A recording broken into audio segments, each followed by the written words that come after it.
Hi everyone! Welcome back to a new video. Today I'll be coloring some portraits that I previously sketched in pencil using my old Copic markers. These markers have been with me for many years, but I had them stored at my parents' house and hadn't used them in for a long time. Now that I finally have them back, I thought it would be a great opportunity to revisit this technique and see how I feel about working with them after so long.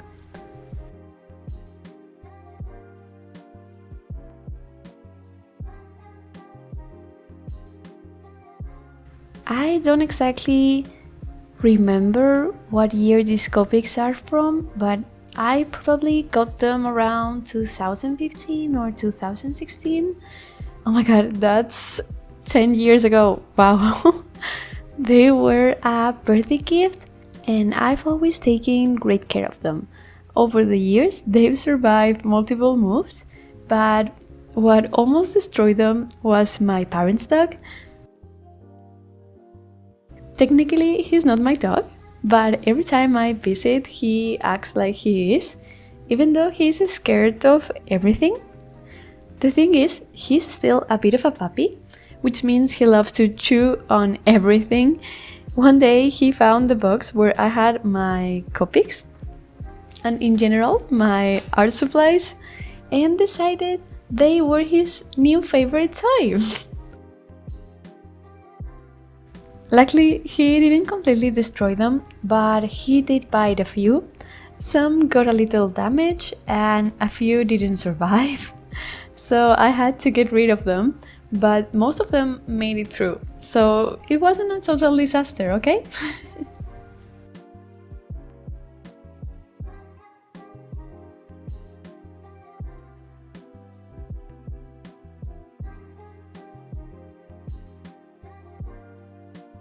Since I hadn't used them in so long, some of them were a bit dry, but I think this isn't just because they've been stored away, it's also because I used them a lot back in the day. When I had these alcohol markers with me, I colored almost everything with them. I used them to do a ton of portraits, which is something I really enjoy painting and feel pretty comfortable with. That's why using them again brought back so many memories. It reminded me of the countless hours I used to spend experimenting with them. Now that I finally have them back, I really want to incorporate them into my creative process again. They're such versatile tools, and even though they have some downsides, I absolutely love the results they give.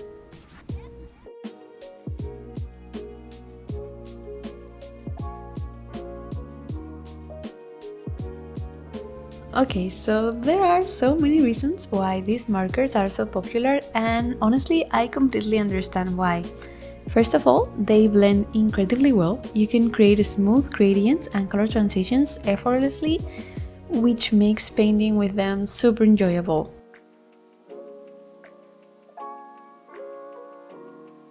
Another thing I love is that the colors are intense and vibrant. One thing I've noticed with other markers, like the non-alcohol ones, like I'm talking about alcohol markers on itself, not just the brand, like Copic brand. So I've noticed that the markers that are not alcohol markers, over time, some tend to lose their saturation and look a bit dull, but the alcohol ones keep their brightness and richness even after years of use. I also like that they dry quickly. This can be both a pro and a con, because if they dry too fast, you don't always have time to blend properly, but at the same time, it means you can layer colors almost instantly without the paper getting too wet or damaged. I love that these markers can combine with other mediums. In my case, I really enjoy adding color pencils on top of the markers. This way I can refine details, add textures, and enhance the depth of the drawing.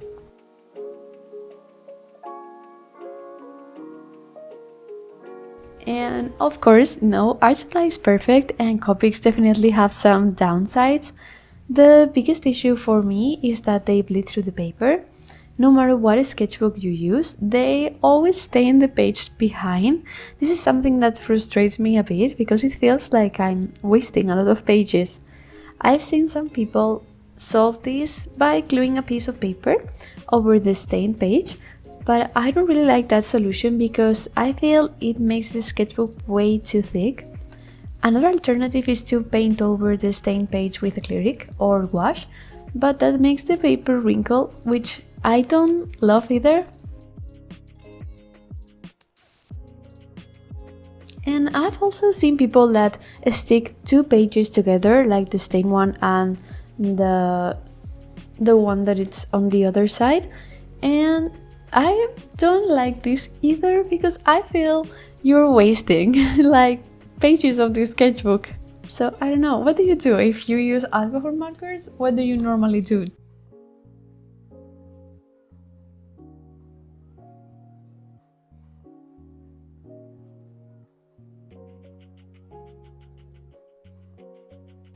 For this video, I decided to do portraits because they're something I feel like I can do with ease, even though they are not the anatomically perfect portraits. So I thought it would be a good idea to start with something like this in my comfort zone, so I could focus more on technique and the final result. I also wanted to add some extra elements to the portraits to make them more interesting. In one of them I included jewelry and a more detailed outfit, while in another I went for a cowboy hat, braids and a bandana, and also a beanie on the last one.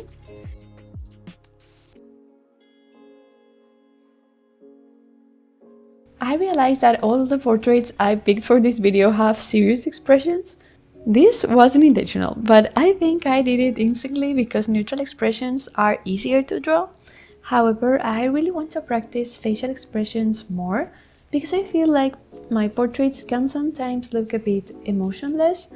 I love seeing artists who capture strong emotions in their illustrations, and it's something I definitely want to improve on.